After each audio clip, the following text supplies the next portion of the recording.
우리에게 잘 알려져 있는 카일 아이들만이라고 하는 목사님이 세계적으로 널리 알려진 책 한 권을 썼는데, 책 제목이 팬인가 아니면 제자인가라고 하는 책입니다.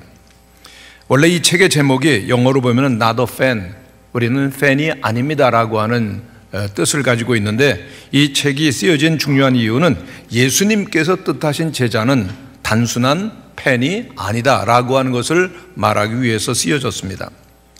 카일 목사님은 원래 설교를 할 때마다 우리가 그리스도인이 되는 것, 예수님을 믿는 제자가 되는 것이 얼마나 멋있고 그리고 또한 매력적이고 편리하고 편안한 길인가를 늘 강조하려고 힘을 썼다고 합니다. 물론 좋은 의도이지만은 가만히 이렇게 연구하는 가운데 얼마나 잘못된 해석이고 또한 얼마나 잘못된 이해였는가를 깨닫고 바로잡기 위해서 팬인가 제자인가라고 하는 책을 쓰셨다는 것이죠.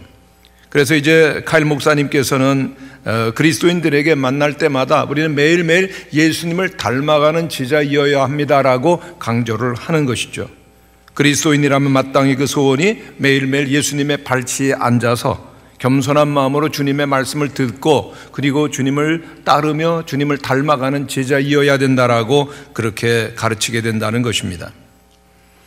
제자가 되는 길, 주님이 원하시는 길이죠.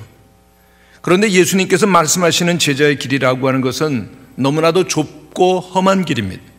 그리고 위험천만한 모험의 길이라고도 할 수가 있습니다. 그래서 이 예수님의 제자로 가는 그 길로 가는 사람이 사실은 많지를 않은 것이 사실입니다.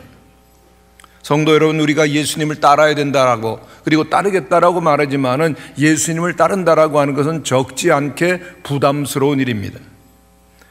그래서 복음서를 보면은 예수님께서 많은 무리에게 따라오라고 초대를 하셨습니다마는 몇 명은 따라 나섰지만은 대부분 그렇게 넓고 쉬운 길에 대한 미련을 버리지 못해서 결국은 돌아가는 일들이 참 많은 것을 우리는 보게 됩니다. 정말 우리들에게 있어서 중요한 것, 우리는 예수님을 정말 따르기를 원하는가? 일시적으로 예수님을 좋아하고 그리고 환호하는 팬에 그치기를 원하는가? 어떻습니까? 성도 여러분은 예수님을 진정 평생 따르기를 원하십니까? 여러분, 예수님을 진정 닮기를 원하십니까? 예수님의 제자 되기를 원하십니까? 이 예수님의 제자로서의 사는 길은 많은 사람이 택하는 길은 아니지만은 그러나 중요한 것은 홀로 걸어야 되는 외로운 길도 아니라고 하는 것입니다. 이 세상 가운데서 우리가 예수님의 제자로서 주님을 따르기를 힘쓰고 또한 그렇게 노력한다면 어느 순간 주님께서는 우리 곁에 와 계시며 우리에게 필요한 은혜와 그리고 힘을 주시는 놀라운 길이기도 한 것입니다. 마태복음 5장에서 7장은 우리에게 너무나도 잘 알려져 있는 산상설교입니다. 주옥과 같은 예수님의 설교가 담겨져 있는데 누구에게 말씀하신 것인가 한번 보면은 5장 1절에 예수께서 무리를 보시고 산에 올라가 앉으시니 제자들이 나온지라 입을 열어 가르쳐 이르시되 그랬습니다. 많은 무리들이 예수님을 따르고 팬처럼 예수님에게 환호했지만은 예수님께서 이 산상수훈을 말씀해 주신 것은 그들 가운데서 주님께 나왔던 제자들이었다라고 하는 것이죠. 많은 무리가 아닙니다. 예수님을 정말 따르기를 원하는 제자들에게 이 산상수훈을 주십니다. 그런데 예수님의 이 산상설교는 한마디로 요약을 한다면은 하나님께서 거룩하니 너희도 거룩하라, 하나님께서 자비로우시며 사랑이시니 너희도 자비롭고 사랑하라고 하는 그러한 말씀이요. 그리고 우리들이 그 삶 속에서 즉각적으로 반응해야 될 그러한 말씀이 되는 것입니다. 오늘 본문에 보면은 예수님께서 주님을 따르고자 하는 제자들에게 또다시 말씀을 하시는데 너희는 세상의 소금이요 너희는 세상의 빛이라고 말씀하셨습니다. 그런데 이 말씀은 당시 예수님을 따르는 제자들에게만 주신 말씀이 아니라 오늘도 이 땅 위에서 예수님을 진정 따르기를 원하는 우리 그리스도인들에게 주시는 말씀이기도 한 것입니다. 주님은 오늘 우리들에게 말씀하실 것입니다. 너희들은 세상의 빛이다. 너희들은 세상의 소금이다. 여기에 이 말씀은 우리 그리스도인들의 본분과 사명을 말씀해 주시는 그러한 그 진리입니다. 오늘 우리 그리스도인들이 이 땅에서 어떤 존재이죠? 오늘 우리 그리스도인들은 주님이 말씀하시기를 세상의 빛이요 소금이라고 하셨습니다. 그리스도인은 세상에서 사명을 감당하고 분분을 나가는 예수님의 제자이어야 되는데, 세상에서 이 제자됨에 대해 관심이 없고 세상의 빛과 소금이 되기를 원치 않는다면 그는 진정한 제자가 될 수 없다라고 하는 말씀인 것입니다. 그렇다면 우리가 이 시대 속에서 예수 그리스도의 제자로 산다는 것은 어떤 의미가 있겠습니까? 첫째로, 우리가 이 시대 가운데서 예수님의 제자라고 할 것이면 빛과 소금과 같은 새로운 존재로 변형될 것입니다. 여러분 한번 따라해 주시기를 바랍니다. 변형. 제가 늘 많이 쓰는, 그리고 일반적으로 사용하게 되는 변화라고 하는 단어를 쓰지 않았습니다. 변화될 건 맞습니다만은 변형이라고 하는 말을 영어로 보면 transform입니다. 형태가, 틀이 바뀌어야 된다는 겁니다. 우리 개혁교회는 reform한다고 그러면 매일매일 그 틀이, 그리고 내용이 그렇게 새로워지고, 그리고 또한 우리의 삶의 그 모든 틀이, 폼이 바뀌어야 된다라고 하는 것이죠. 예수를 믿고 따른다는 것, 세상의 빛이 되고 소금이 되고 제자 된다는 것, 우리의 근본 틀이 확 바뀌어야 된다는 겁니다. 변형되어야 되는 것입니다. 그렇습니다. 우리가 세상에서 태어나서 살아가는 건 매우 중요합니다만, 더 중요한 것은 우리들이 어떤 존재가 되어 가느냐라고 하는 것입니다. 그래서 솔로몬이 이런 말을 했는데 한번 같이 읽어보겠습니다. 시작. 좋은 이름이 좋은 기름보다 낫고 죽는 날이 출생하는 날보다 나으며. 여러분, 누구의 이름 딱 하면 그 사람 어떤 사람 딱 이미지가 있습니다. 장례식에 합니다. 그분은 이러이러한 삶을 살았습니다. 총 인생의 그러한 집약된 평가를 우리는 받죠. 좋은 이름이 좋은 기름보다 낫고 죽는 날이 출생하는 날보다 낫다. 그렇습니다. 우리들은 태어나면서 어떤 존재로 되어가고 있는 것입니다. 어떤 사람을 보면은 정말 소금과 같이 귀한 존재가 되는가 하면, 어떤 사람은 정말 썩어서 버려질 물건처럼 되는 인생도 있습니다. 어떤 사람은 날마다 더욱더 찬란히 빛이 되어가는가 하면, 어떤 사람은 점점 어둠이 되어갑니다. 어떤 사람은 정말 천사와 같이 그렇게 인정을 받는가 하면, 어떤 사람은 보면 마귀 같아, 두려워, 그런 사람도 없지 않아 있습니다. 어떤 사람은 점점 따뜻하고 푸근한 사람이 되어가는가 하면, 어떤 사람은 더욱더 완악해지고 그리고 차가운 사람이 되어가는 것이죠. 그런데 중요한 것, 정말 예수님을 만났다면, 그리고 하나님의 말씀을 듣고 하나님의 말씀대로 살아가는 제자가 된다면 진정한 변형이 우리에게 일어난다는 것입니다. 하나님께서는 창조하실 때 해와 달과 그리고 하늘의 물과, 그리고 또한 하늘 아래 물과, 그리고 다양한 동식물들을 만드십니다. 그리고 마지막으로는 우리 인간을 하나님의 형상대로 창조하시고 특별히 이 모든 것들을 다스리는 권세를 주셨습니다.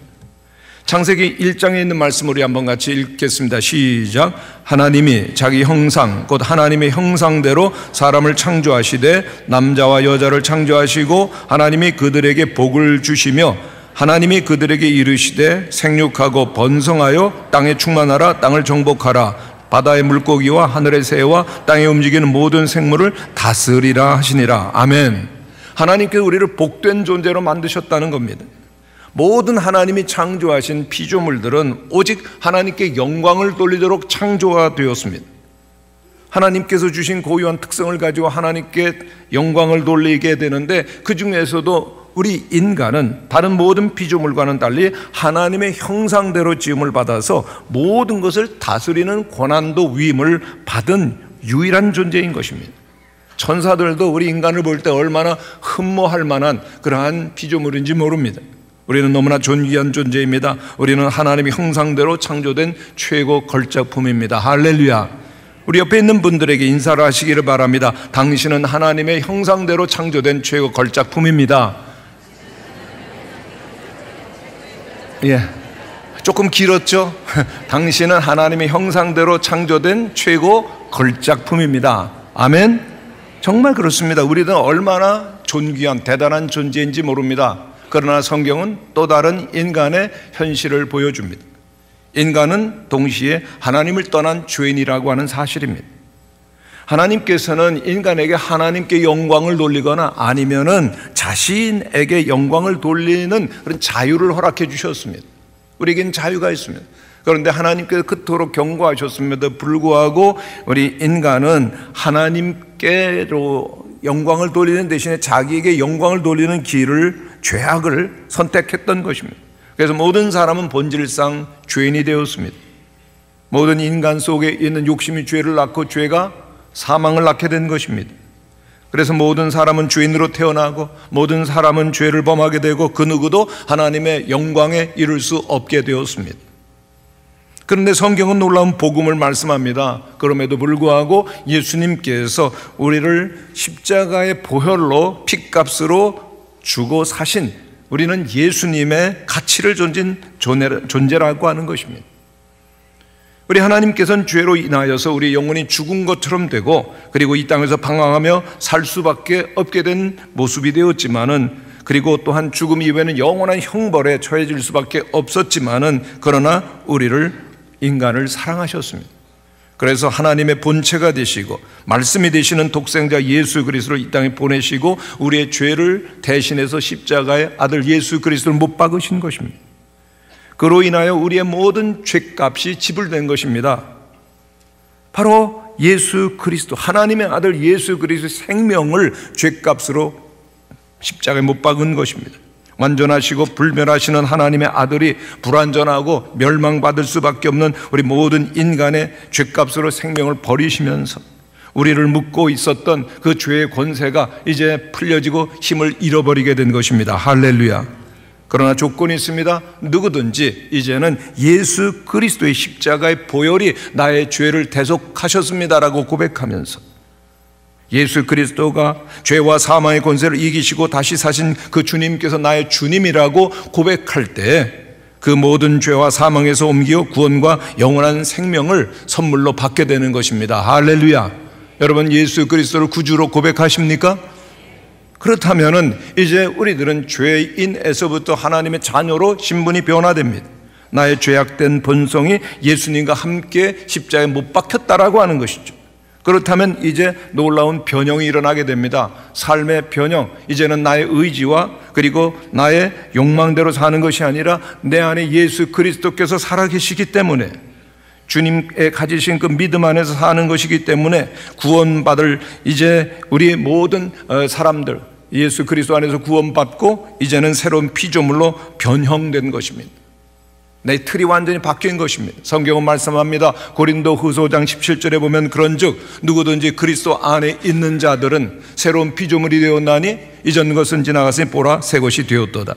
한번 따라 하시기를 바랍니다. 그리스도 안에서 새로운 피조물이 되었습니다.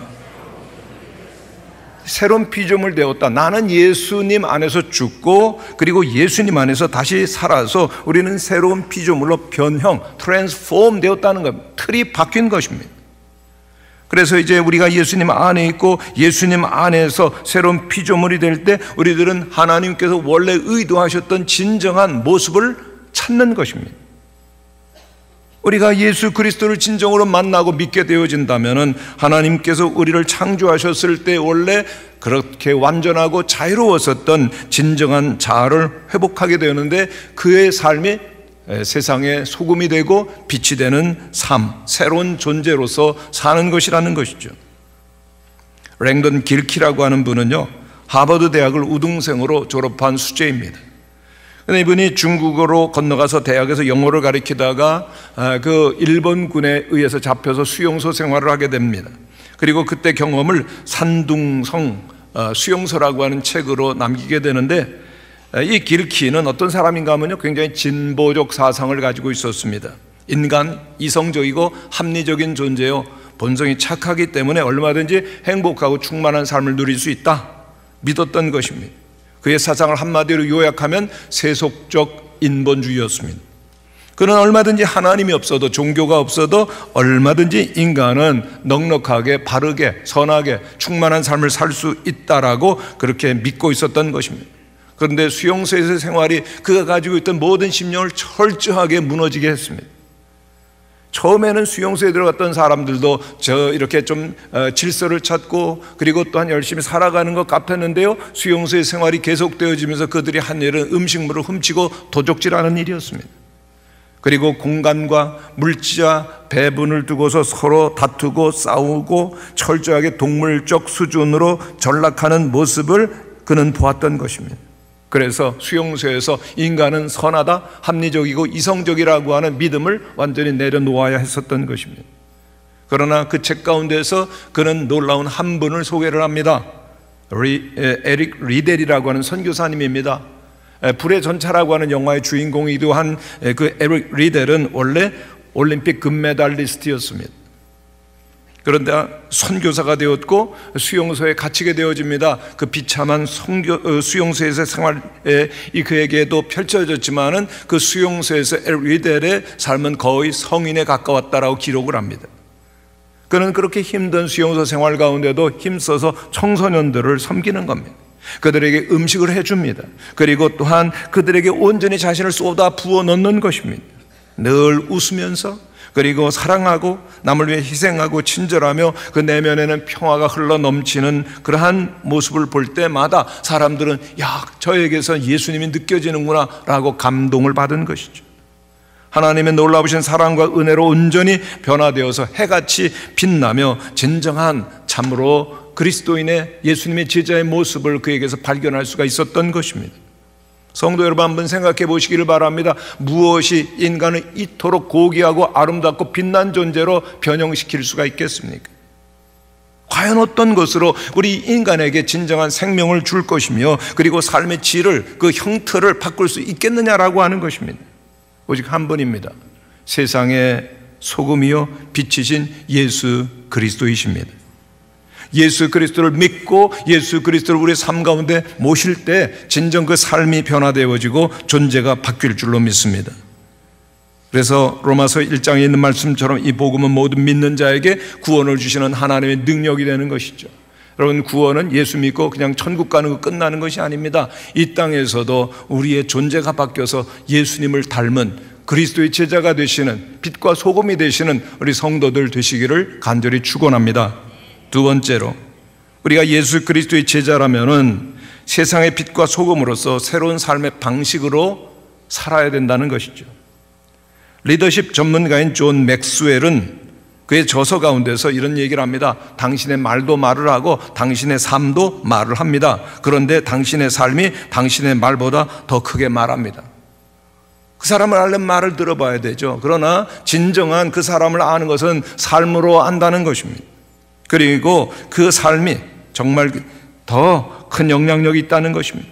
말로 선포되는 말도 힘이 있지만은 그러나 그 삶이 우리에게 더 큰 영향력이 있고 그리고 우리를 이끌어 준다는 것입니다. 계속되어지는 영향력, 그분의 말이 아닌 삶을 통해서 이루어지는 것입니다. 예수님께서는 우리를 향해서 세상의 소금이요 빛이라고 말씀하십니다.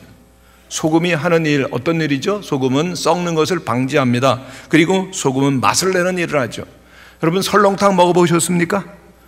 네, 설렁탕 먹는데요, 그냥 소금 안 치면은 막 토할 것 같아 밍밍하기만 하죠. 그런데 놀랍습니다. 소금을 탁 치면 기가 막힌 맛이 나는 겁니다. 정말 신비롭기까지 한 이 소금의 기능입니다. 그런데 이 소금은 스스로 없어지는 성질이 있습니다. 자기의 모습을 소금은 드러내지 않습니다. 녹아지면서 없어지면서 자기의 기능을 다하는 것입니다. 예수님은 소금이 만일 그 맛을 잃어버리면 바뀌어버려져 사람에게 밟힐 뿐이라고 말씀하셨습니다. 당시 이스라엘의 소금은 대체로 암염, 그 돌소금이었습니다. 이 돌 기둥에다가 소금이 붙어 있는 것입니다. 그런데 돌 기둥을 발견해서 집으로 가져오는 동안에 비가 막 내려요. 그러면 소금이 녹아버리면 뭐가 될까요? 돌 기둥이 되는 겁니다. 그러면은 그냥 버리는 거죠. 가치가 없기 때문에. 그럼 사람들의 발길에 밟힐 뿐이라는 얘기입니다. 아무 쓸데가 없는 겁니다.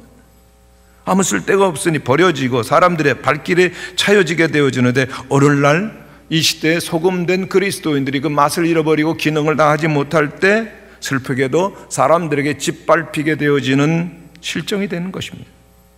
오늘 우리들이 그리스도인으로서 살아가는 삶의 현장 속에서 우리가 소금의 맛을 잃어버린다면 금방 사람들에게 의해서 비난을 받고 그리고 밟혀지게 되어진다는 것을 우리는 잊어서는 안 될 것입니다. 오늘날 기독교가 세상에 의해서 비난받고 그리고 또한 맛을 잃어버린다는 얘기를 많이 합니다만은, 그러나 걱정할 것은 기독교 교회가 아니라 나입니다. 여러분들은 여러분들이 있는 직장과 그리고 또한 그 공동체 속에서 진정 소금의 맛을 내고 있는지요?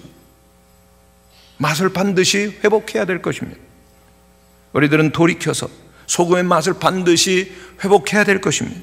우리가 소금의 맛만을 회복할 수 있다면, 소금의 기능을 다할 수만 있다면 세상은 조용히 그러나 확실하게 변화될 줄로 믿습니다.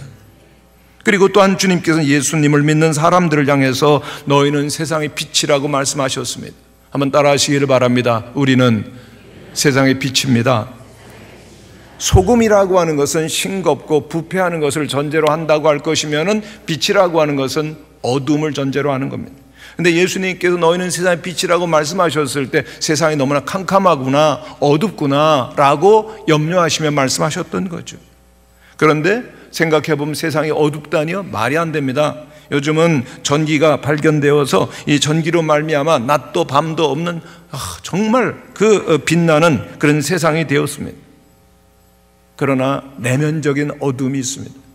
그리스의 그 디오게네스라고 하는 철학자가 있었는데 이는 거지처럼 살았습니다. 그래서 거린 철학자.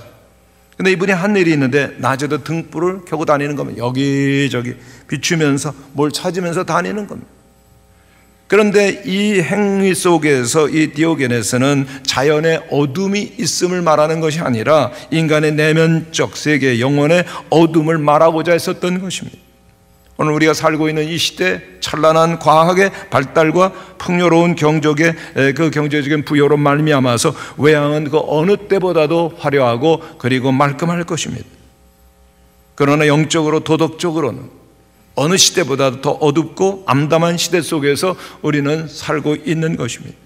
그런데 예수님은 오늘 이 시대를 살아가는 우리들에게 말씀하십니다. 너희는 세상의 빛이라. 여러분, 이것은 태양의 빛을 달이 받아서 비추는 것처럼 우리가 예수님의 빛을 받아서 어두운 세상을 비추는 그리스도인 제자라고 하는 것입니다. 즉 우리는 발광체가 아닙니다. 반사체입니다.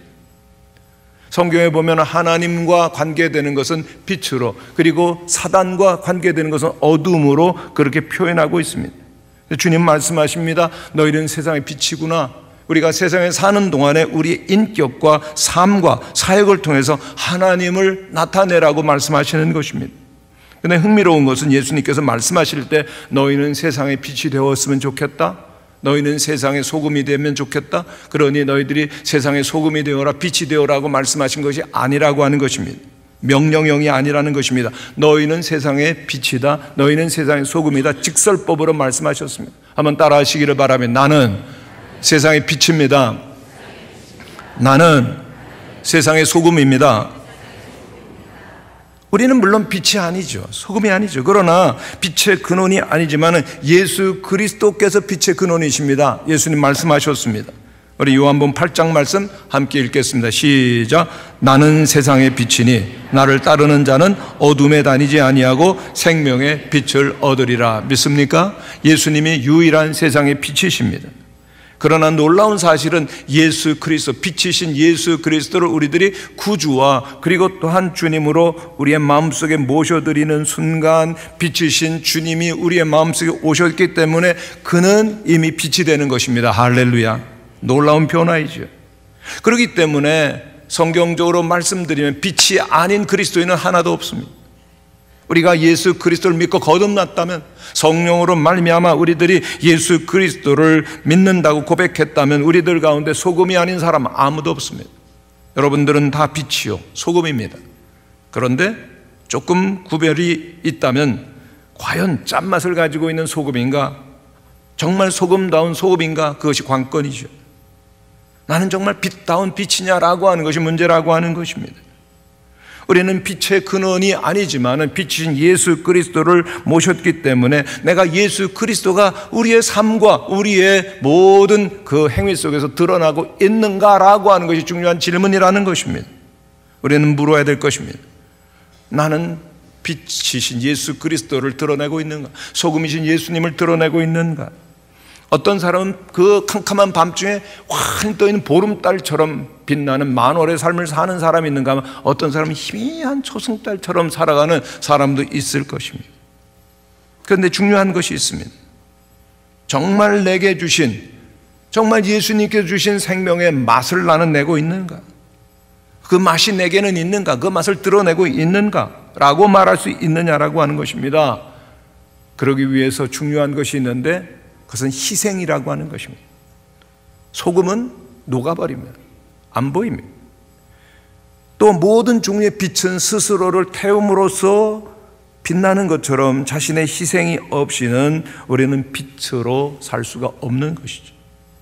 성도 여러분, 우리 모든 사람들이 인생의 행복을 구합니다. 근데 여러분들의 인생의 행복은 어디 있습니까? 내가 원하는 모든 소원 성취에 있으신지요? 여러분들이 출세하고 높아지면 행복하십니까? 많은 재물이 있으면 행복하십니까? 명예가 더욱더 많아지면 행복하시겠습니까? 그런데 우리 그리스도인들에게 행복은 주님께서 말씀하십니다.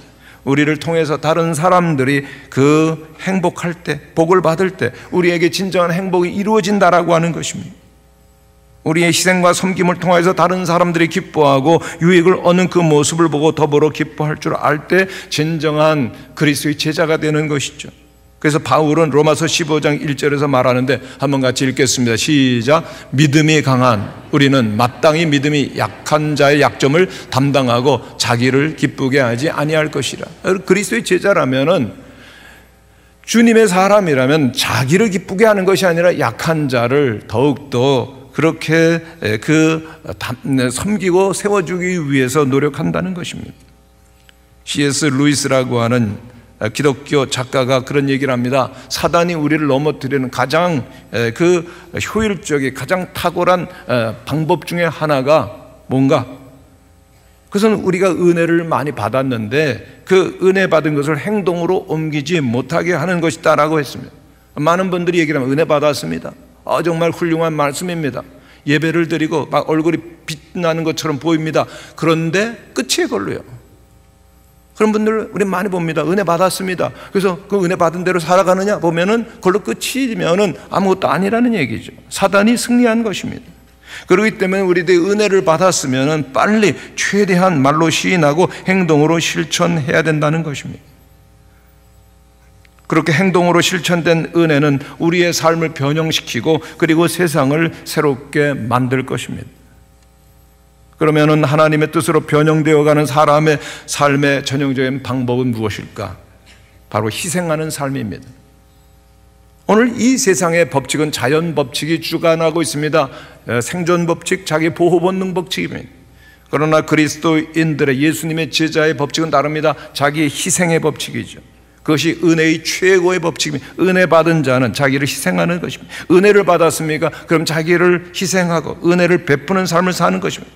다른 보상이 없어도 괜찮습니다. 그 자체로 행복하기 때문에 희생하면서 살게 되는 것입니다. 이런 삶을 사는 사람들 눈의 행복과 기쁨은 이 세상에 그 누가 그 무엇으로도 줄 수 없는 기쁨, 행복을 누리는 것입니다. 왜냐하면 하나님께서는 그렇게 자기를 희생하고 또한 소금처럼 녹아지며 없어지며 섬길 수 있는 사람들에게 주시는 상이 있는데 다른 상이 아니라 바로 하나님 자신을 상으로 주시기 때문입니다. 할렐루야. 하나님을 상으로 주는 것보다 더 큰 상이 어디 있겠습니까? 노인들의 어머니라고 하는 별명을 가진 소 엘리저라고 하는 여인이 있습니다. 1990년 노벨 평화상 수상자 물망에 올랐던 이탈리아 사람입니다. 그런데 이 소 엘리저는 일찍이 중국 선교사로 헌신을 했습니다. 그런데 그만 폐병에 걸려서 본국으로 소환이 됐습니다. 그는 이때 하나님께 물었습니다. 하나님, 이제 저에게 무엇을 원하십니까? 여러분, 일반적이라면 하나님, 제가 중국 선교사로 가기 위해서 그동안 얼마나 많이 준비를 했고 그리고 또한 얼마나 헌신을 했는데 저에게 이렇게 병이 들어가지고 본국으로 소환 안 되게 하십니까? 어째서 그런 겁니까? 라고 불평할 수 있었겠지만 그는 하나님, 제게 무엇을 원하십니까? 라고 묻습니다. 어째서 나에게라고 묻지 않고 무엇을 저에게 하기를 원하십니까? 물었던 것입니다. 그는 기도하고 부친이 물려진 시골 농장에 가서 열심히 농사를 짓습니다. 그리고 그 소출로 중국 선교를 말없이 도왔습니다. 이름 없이 도왔습니다. 그런데 또 일이 생깁니다. 추수철에 탈곡게 손이 그만 들어가 가지고 오른손이 절단되고 말았습니다. 엘리자는 또다시 주님께 기도를 합니다. 주님, 이제 제가 오른손이 없는데 제가 무엇을 하기를 원하십니까? 하나님, 어째서 제가 이렇게 중국 선교를 위해서 지원하고 있는데 손을 잘라지는 불행을 주시는 겁니까? 어째서? 라고 하지 않고 무엇을 할까요? 라고 기도를 합니다. 그래서 그는 농장을 처분하고 양로원을 세워서 자원봉사자들을 모집하고 수백 수천에 버려진 노인들을 부모처럼 모시고 복음을 전하게 되었습니다. 그는 불행한 환경을 극복하면서 가장 보람 있는 아름다운 인생을 산 것입니다. 성도 여러분, 여기에 우리의 그리스도인들, 이 시대를 살아가는 예수님의 제자들이 드려야 될 기도의 제목이 있습니다. 주여, 제가 무엇을 하기를 원하십니까? 한번 따라 하시기를 바랍니다. 주여, 이제 제가 무엇을 하기를 원하십니까? 주님께서는 그 기도 이렇게 응답하실 것입니다. 너희는 소금으로 살아라. 너희는 빛으로 살아라. 세 번째로, 예수님의 제자로 산다면 세상의 빛과 소금이 되어서 새로운 목적을 가지고 사는 자입니다. 즉 하나님께 영광을 돌린다는 것이죠. 우리 5장 16절 말씀 한번 같이 읽겠습니다. 시작. 이같이 너희 빛이 사람 앞에 비치게 하여 그들로 너희 착한 행실을 보고 하늘에 계신 너희 아버지께 영광을 돌리게 하라. 예수님께서 우리에게 착하라고 말씀하십니다. 여러분, 착하세요? 여러분, 한번 따라 하시기를 바랍니다. 나는 착합니다. 바나바를 보면 그는 착한 사람이 성령이 충만했다고 그래서 그리스도인은 예수님의 제자면 예수님이 착하셨기 때문에 우리도 착해야 됩니다. 아멘. 여러분, 가정에서, 직장에서, 교회에서 착한 사람 되시기를 축원합니다. 그런데 왜 착해야 되죠? 그 착한 행실을 보면서 하나님이 영광을 받으셔야 된다는 겁니다. 너희 착한 행실을 보고 하늘에 계신 너희 아버지께 영광을 돌리게 하라. 우리가 아무리 많이 착한 일을 한다 할지라도 그 목적이 우리의 자신에게 영광을 돌리는 데 둔다면 그 모든 착한 일은 허사이죠. 여러분, 많은 일로 주님의 일을 할 수가 있습니다. 선교사가 될 수도 있고 선교를 도울 수도 있고 엄청난 일을 할 수도 있는데, 그런데 그 목적이 나에게 영광을 돌리는데, 나를 알아다니는 데 있다고 하면 죄송하지만 헛된 일을 하신 겁니다. 허사예요. 우리가 선지자가 되고 우리가 사도가 되고 우리가 또한 위대한 전도자가 되고 위대한 목회자가 되고 또한 위대한 사역자가 된다 할지라도 그 목적이 우리의 이름을 나타내고 우리의 영광을 추구하는 데 둔다면 그 모든 수고와 노력은 허사라고 하는 것이죠. 마태복음 7장 말씀을 한번 같이 읽겠습니다. 시작. 그날에 많은 사람이 나더러 이르되 주여 주여 우리가 주의 이름으로 선지자 노릇하며 주의 이름으로 귀신을 쫓아내며 주의 이름으로 많은 권능을 행하지 아니하였나이까 하리니 그때 내가 그들에게 밝히 말하되 내가 너희를 도무지 알지 못하니 불법을 행하는 자들아 내게서 떠나가라 하리라. 자기의 영광을 구합니다. 자기 이름을 위해서 주의 일을 했다면 주님께서는 그에게는 불법을 행했다, 나를 떠나라고 준엄한 심판을 내리신다는 것이죠. 지구촌 교회 원로 목사님이신 이동원 목사님의 간증입니다. 전도사 시절인데요, 선명의 총재였던 스탠 무니햄 박사님이 한국을 방문해서 부산에서 집회를 가졌을 때 집회 통역을 맡게 됐습니다. 처음으로 많은 사람 앞에 서서 통역을 했는데 그날 밤 집회가 성령의 놀라운 은혜 가운데 진행이 되었고 많은 사람이 회개해서 주님께로 돌아오는 역사가 일어납니다. 집회가 끝나니까 부산의 많은 목사님들, 장로님들이 정말 목사님, 전도사님 은혜로운 집회였습니다. 세상에 이렇게 통역을 잘 하시다니, 이렇게 목소리와 외모까지 좋은 사람은 처음 본다고 칭찬을 해주는 거예요. 칭찬받으면 여러분 어떻습니까? 기분이 좋아요. 그래가지고 이야, 드디어 내가 한국교회에 떠오르는 샛별이 되었구나 하면서 자아도취에 빠지십니다. 그리고 그 다음날 저녁 집회 또다시 통역을 하기 위해서 강단에 올라갔는데 5분이 채 안 돼가지고 목이 완전히 잠겨버렸어요. 목소리가 안 나오는 겁니다. 결국은 포기하고 다른 목사님께 통역을 부탁하고 참담한 심정으로 숙소로 돌아왔습니다. 야, 이거 내가 떠오르는 샛별이 이거 하루만에 지는구나. 체면 손상 이만저만이 아니라고 생각하니까 잠이 오지를 않습니다. 그런데 밤 12시가 지났을 때 갑자기 마음에서 조용한 주님의 목소리가 들려옵니다. 그 목소리가 내 목소리냐? 통역하는 능력이 내 것이냐? 내가 준 선물, 내가 준 은사, 내가 준 목소리, 내가 준 능력을 가지고 하면서 왜 내가 내 영광을 가로채려고 하느냐? 즉시 목사님은 침대에서 내려와서 무릎을 꿇고 주님의 영광을 도둑질하려고 한 것을 회개합니다. 너무나 주님 앞에 부끄럽죠. 그리고 성경을 펼쳤는데 시편 115편의 말씀이 들어오는데 한번 같이 읽겠습니다. 시작. 여호와여 영광을 우리에게 돌리지 마옵소서. 우리에게 돌리지 마옵소서. 오직 주는 인자하시고 진실하심으로 주의 이름만 영광을 돌리소서. 깊이 마음에 찔리십니다. 밤늦도록 눈물을 흘리며 기도하였는데 그때 커다란 주님의 손이 목사님 붙든 느낌을 받고 음성을 듣게 됩니다. 이제 너는 나를 의지하고 겸손하게 사역을 계속하라. 주님이 주신 위로와 은혜를 잊을 길이 없었고, 그리고 세 번째 날 다시 통역하게 되었는데 목소리가 되살아나서 은혜 가운데 집회를 마치게 됩니다. 지금도 목사님은 자신을 높이고 싶은 유혹이 찾아올 때면 그날 주님 앞에 엎드렸던 그 시간으로 다시금 돌아가려고 한다고 합니다. 누구에게나 있는 최후의 유혹입니다. 나를 높이고 싶죠. 내가 영광을 받고 싶습니다. 그런데 삶의 목적을 오직 한 번 하나님께 영광을 돌리며 산다. 정말 복 있는 사람입니다. 그런데 그게 쉽지 않습니다. 거의 불가능합니다. 어렵습니다. 이기적인 우리 인간이 어떻게 자기 영광이 아닌 하나님의 영광을 위해서 살 수 있겠습니까? 불가능한 일이 안 될 수 있는 것은, 그러나 우리는 할 수 없지만은 하나님이 은혜를 주시면, 많이 주시면 가능한 줄로 믿습니다. 그리고 많이 훈련을 받으면 조금씩 변형되어 갈 것입니다.